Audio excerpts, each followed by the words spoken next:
Zdravím všechny fanoušky včelaření.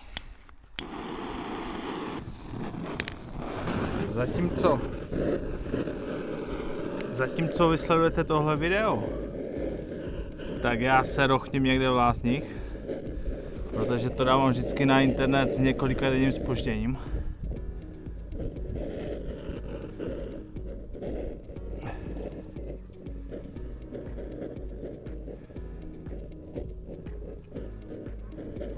A máme vlastně dneska 30. března.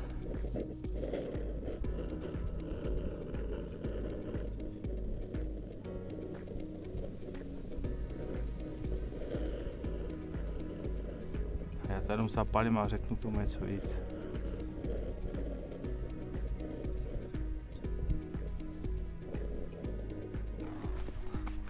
Tak, máme 30. března a já zítra odjíždím do Lázní. Jo, a už minule jsem vám říkal, o co mi teďkom jde. A sledujte, vidíte tam vzadu ten strom? To je podle mě Mirabelka, už pendik. A už nám to začíná kvést, tady taky je. Tady je taky. A krásně už to jde do květu. Původně mělo být v dubnu, měl být studený duben, ale teď meteorologové předpověď změnili. A já taky předpokládám, že prostě už to půjde do květu. Takže bude záležet jenom na tom, jestli bude pršet nebo ne. Tudíž jsem se rozhodl, že ty včely rozšířím už teď. Prostě to risknu, buď to vyjde, nebo ne. Ale já si myslím, že to bude v pohodě a pro jistotu to rozšířím tak, že to podsadím. No. Sledujte, ty včely vypadají nádherně tady.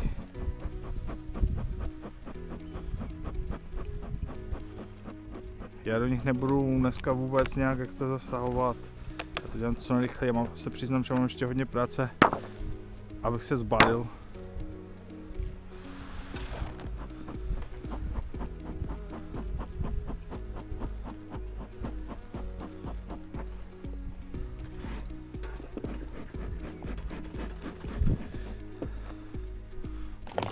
Tady těmhle včelkám vlastně určitě dám těsto ještě.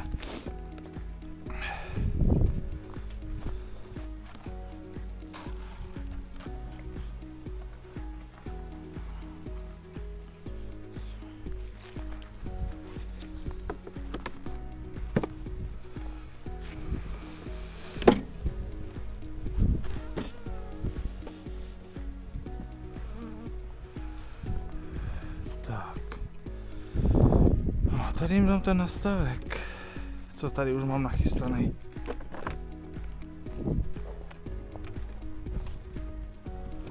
Tady jim dám nastavek.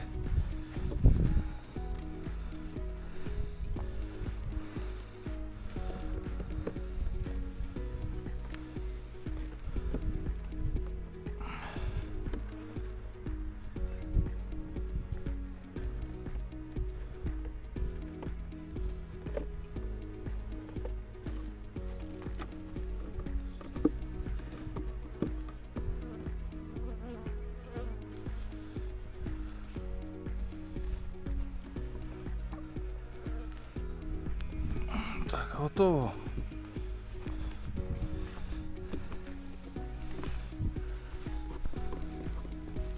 Tak. Krásně vybrané zásoby.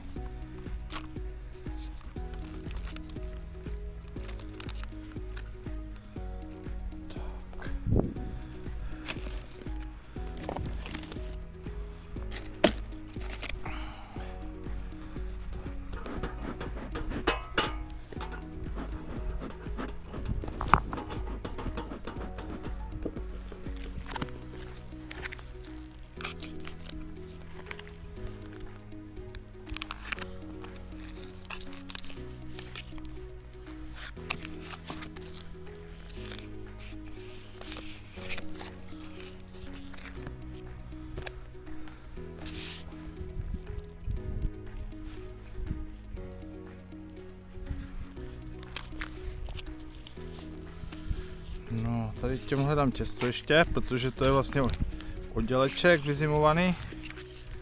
A teď to rozšiřuju jako o druhé patro.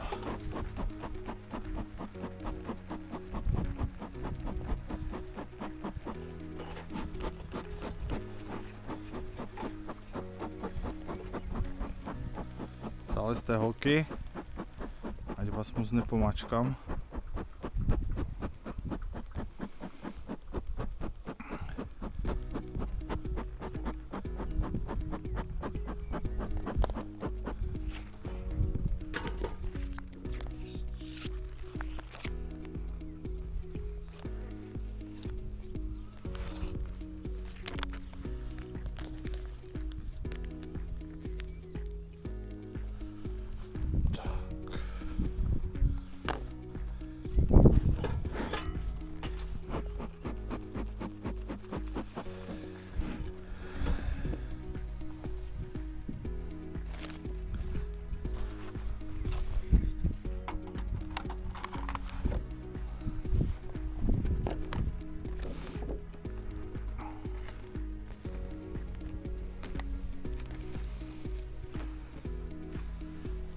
Jedny včelky máme na zimu připravené. Na zimu. Na sezónu.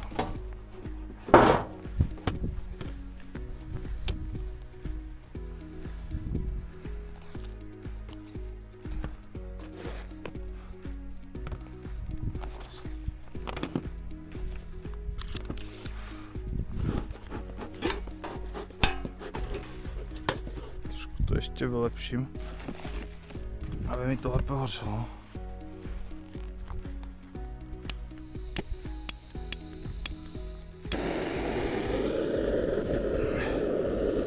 Tak jo.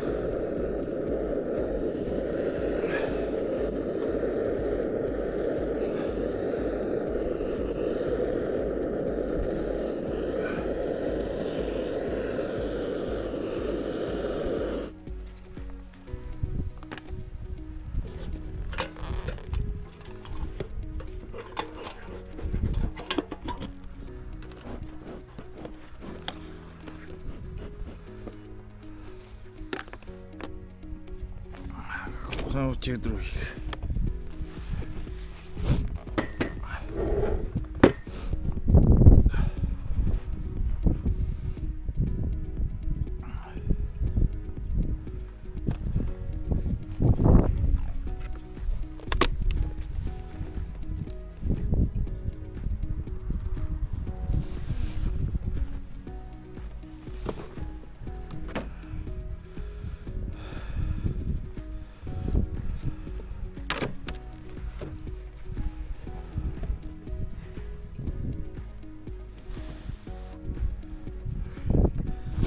Tady těmhle včelkám už dám medníček.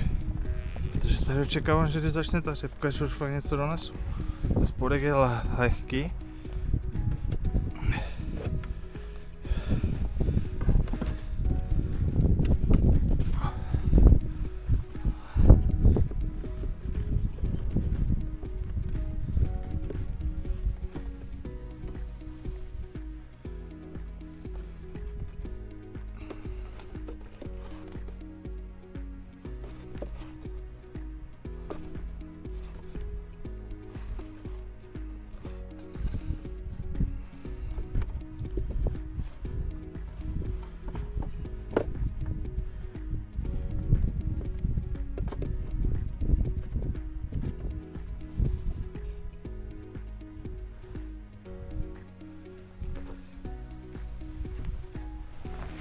Teď ani nevím, tady mám nějakou mezi stěnu, ale většina by měla být vystavěna. Normální souše, jo, super. Něco ještě na dostavení, ale jinak to jsou souše. Takže jsem to vzal dobře.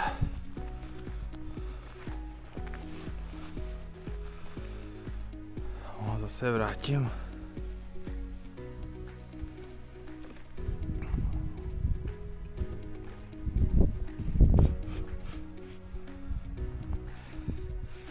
Se mi to nějak rozlezlo, se mi nelíbí, budu muset pospravovat pak.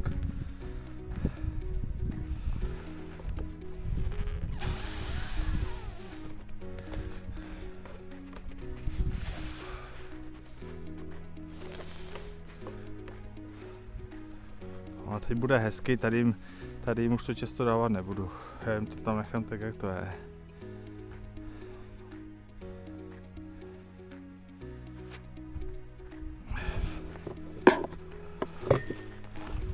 Zase by tam nějaké měli.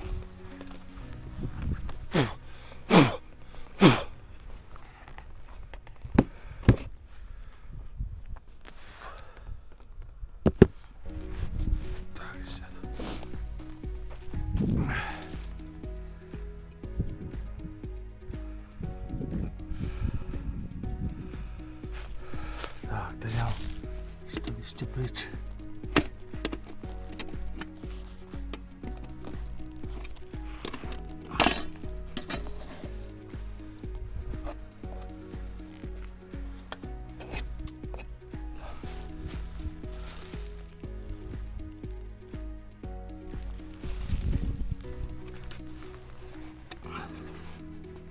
Někam větrat.